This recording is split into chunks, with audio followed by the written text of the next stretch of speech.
Sunday after the 8:30 live stream, I sat down to read the second half of the book of John, which tells the story of Holy Week, which we're in at the moment, of the last week before Jesus' death. The reason I sat down was because I feel like death feels very close at the moment. We're all having to deal with our own mortality and the mortality of the people around us. And I thought, what can I learn from Jesus? How he dealt with death. What did he do during that last week, when he knew it was his last week before he would face death? I began reading in chapter 11, when Jesus is called to heal Lazarus.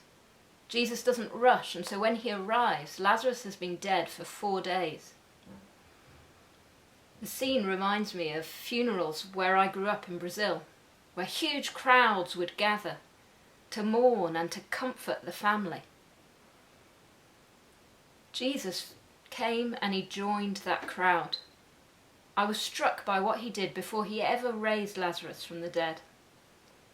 Firstly, he reminded Lazarus' sister, Martha, of the hope that we have beyond death, when he said, "I am the resurrection and the life. He who believes in me will live even though he dies, and whoever lives and believes in me will never die." And then he challenges her. Do you believe this? I wonder, do I really believe this? Do I see death as the end, or is the sting taken away because our Master is the resurrection and the life? What am I really celebrating this Easter? And then Jesus did something which stands in contrast to this. Lazarus' other sister, Mary, came out to him. And the story describes how, when Jesus saw her weeping, and the Jews who had come along with her also weeping, he was deeply moved in spirit and troubled. "Where have you laid him?" he asked. "Come and see, Lord," they replied. Jesus wept. Then the Jews said, "See how he loved him." Although Jesus is fully aware of his power over death, he still joins the mourners and allows himself to become vulnerable and show his compassion and solidarity with them.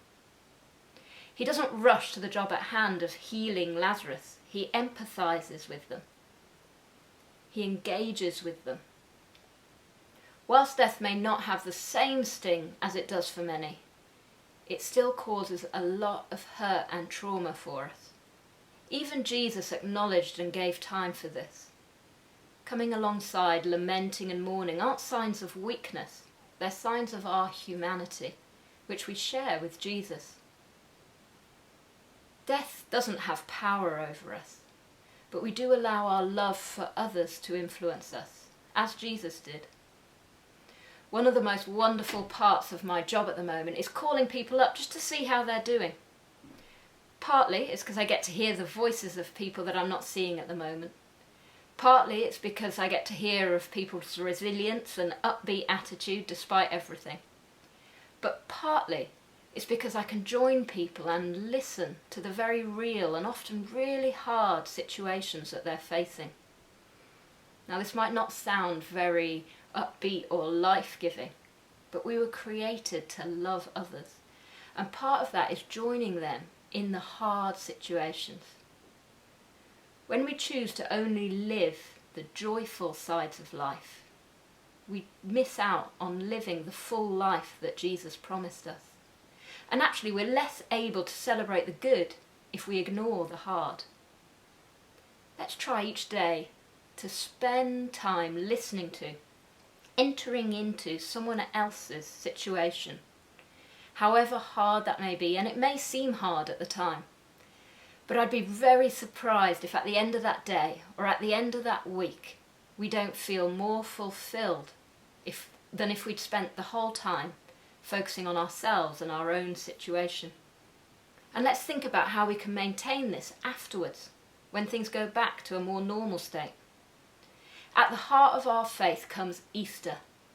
Christianity acknowledges the pain and the sadness caused by death And only after that are we able to celebrate the joy of Jesus' triumph over death.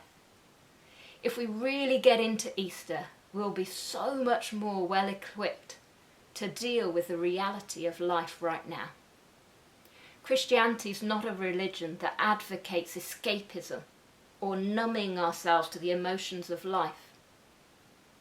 It's the religion that tells of a God who became human and entered into all the suffering and joy of life. If we choose to follow Jesus, we will live life to the full, the good and the hard, all in the knowledge that death won't be the end, but actually the beginning of the best and eternal stage of life. And for now, the best use of our time is to be spent loving others, listening, serving, celebrating, and mourning. Let's be a people who are known for our hope this Easter, but also a people of whom it said, as they did of Jesus, see how they loved people.